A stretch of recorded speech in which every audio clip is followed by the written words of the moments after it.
Mursalin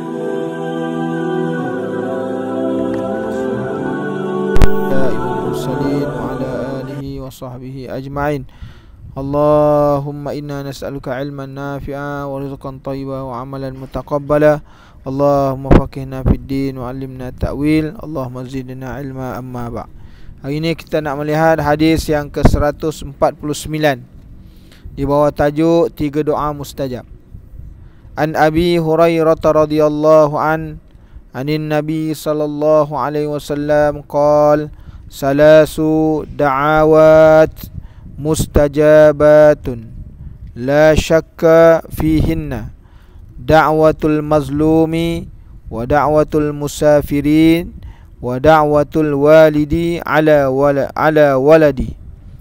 Qala Rasulullah sallallahu alaihi wasallam salasu da'awatin mustajabat la syakka fihin da'watul mazlum wa da'watul musafiri wa da'watul walidi ala waladi. Rawahu Abu Daud wa Tirmizi. Daripada Abi Hurairah radhiyallahu an, daripada Nabi sallallahu alaihi wasallam bersabda baginda, 3 golongan, 3 doa yang dimustajabkan. 3 kumpulan orang yang dimustajabkan doa oleh Allah Subhanahu wa taala dengan tak syak, makna tanpa ada ragu-ragu. Kepada 3 golongan ni beri maknanya doa dia makbul. Doanya tidak ditolak oleh Allah Ta'ala kalau ketika mana dia angkat doa. Yang pertamanya, doa orang yang dizalimi. Doa orang zalim ni tak kira dia orang Islam, orang kafir. Atau kalau orang kafir, kalau dia dizalimi, hak dia diambil, diinyaya, kalau dia angkat tangan, dia doa, mustajab. Walaupun dia kafir, kita kata dia tak beriman, tapi orang yang terzalim, tidak kira dia beriman atau orang kafir, doa kalau diangkat, mustajab. Sebab tu bahaya kita menginyai orang. Bahaya kita menzalimi orang. Jadi takutlah.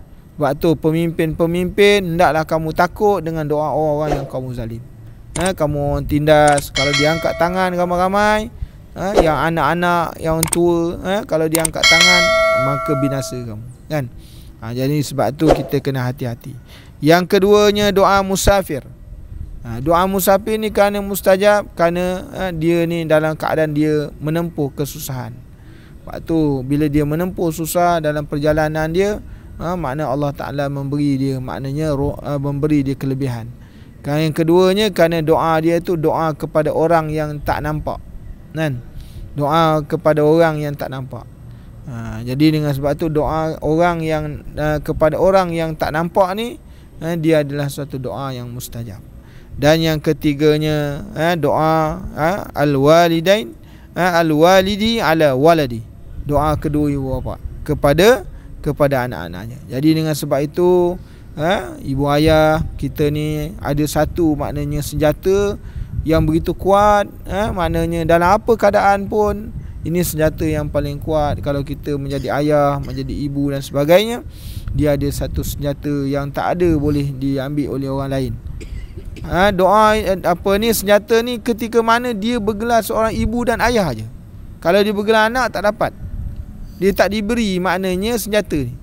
Hanya orang yang digelarkan yang dah sampai pada peringkat ia ibu dan ayah, Allah Ta'ala beri dia satu, iaitu senjata dia punya doa makbul. Jadi dengan sebab itu jangan salah guna senjata. Kalau kita nak doa yang baik-baik untuk anak-anak. Jangan sekali angkat tangan doa nak kebinasaan kepada anak-anak. Jadi sebab tu akan jadi binasa. Jadi ini 3 golongan yang diberikan oleh Allah Ta'ala kelebihan di atas muka bumi dengan sebab dia ada senjata doa. Jadi sebab tu gunakanlah senjata ni dengan sebaik-baiknya. Walaupun dia berulang-ulang kali sekalipun, maka doa ni akan diperkenankan oleh Allah Subhanahu wa taala. Insya-Allah nanti kita akan tengok hadis yang seterusnya, iaitu doa masuk rumah, insya-Allah. Jadi tuan-tuan dijemput untuk iftar, makan pagi, insya-Allah. Insya-Allah.